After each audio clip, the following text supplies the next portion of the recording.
What's up, Transformers fans? Back to the Beast Wars series again here with another of the Transform Element series. So this is another addition to the Beast Wars line. If you're missing a character that you want to get in, this is when you're missing Scorponok. You can get yourselves this tiny little Scorponok. At first, I wasn't a huge fan, I'll be honest. This guy is like tiny. Scorponok was much larger. He was a big part of the original Beast Wars line. And then I watched that like Siege and Kingdom Netflix series, and they kind of used Scorponok as like a background villain that there was multiple of, and there was a bunch of little Scorponoks, and I really actually kind of liked that. So I bought myself 2 of this guy just to add on to the collection there until they do manage to get a masterpiece version. I might even still stick him around after that because I like the idea of a bunch of little ones and maybe even a bigger boss one. So this is Transform Element Stinger Warrior, which is another legend scale version, not masterpiece, of a Beast Wars character. So this guy is looking pretty sweet. They did an awesome job of actually capturing his character and his design. He's got that sweet scorpion tail, decently posable, lots of options in there, which I was really happy about.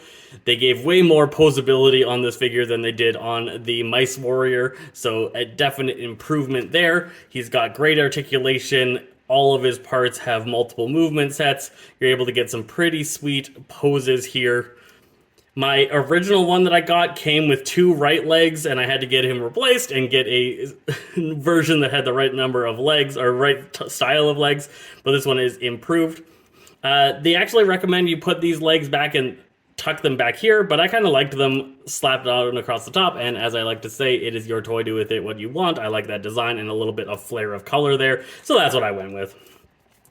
This guy is pretty good. He is very stable. He stands on his own quite well. I am liking that, and he just has awesome looks. His little claws open up into missiles, which is great. Exactly like he did in the show, so definitely feels like a Scorponok-like character. Those open right up. And then, of course, in the box, there is also, and I keep this off to the side, because unfortunately they didn't give you an option of anywhere to put him, but they do have the little B-Bot. So you've got yourself your little tiny B-Bot looking right there at him, looking pretty cute. I really wish that he fit into the gun a little bit better, or like the hand a little bit better, but there is really a good option for him to like lock in there from what I've seen and been able to figure out. So there's not really like a B launching option within the hand cannons, but you do get a cute little B-Bot and that throwback to the episodes where he used that. So that was pretty cool. All right, so yeah, he's looking good. He's got that ball joint. He can move around. This thing falls off all the time, which was a little bit of an annoyance there. You gotta just push that back on. But I'm overall generally happy with this figure. I like the ankle tilt, lots of posability, and that is what I'm looking for. Let's check him out in Scorpion mode. Okay, so we got him in Scorpion mode. He's got his nice little scorpion face. Another simple transformation, really easy to do, as again you would expect from a Legends figure. He's a little bit harder to turn into human from Scorpion than back into Scorpion. Back into Scorpion is pretty easy. There's a little bit of tricks and gimmicks with the legs that feels weird when you're going back into human form, which is a little bit of a struggle. The thing I don't like is that the legs don't actually have the strength to hold him up, and they will just keep collapsing. So I've tried and tried to get a decent kind of layout of the legs, because you need kind of all of them to be supporting different levels of his weight and spreading out. They do have good articulation and spread, but once you put him on them, usually 1 or 2 of them collapse and he ends up just laying on the floor, which is a little bit of a letdown. I wish these were a little bit stronger to hold them up better, but that is my only really complaint. Again, looking pretty good. Looks like the Scorpion has the decent stinger articulation to be able to get. You can't really get his stinger much past his face.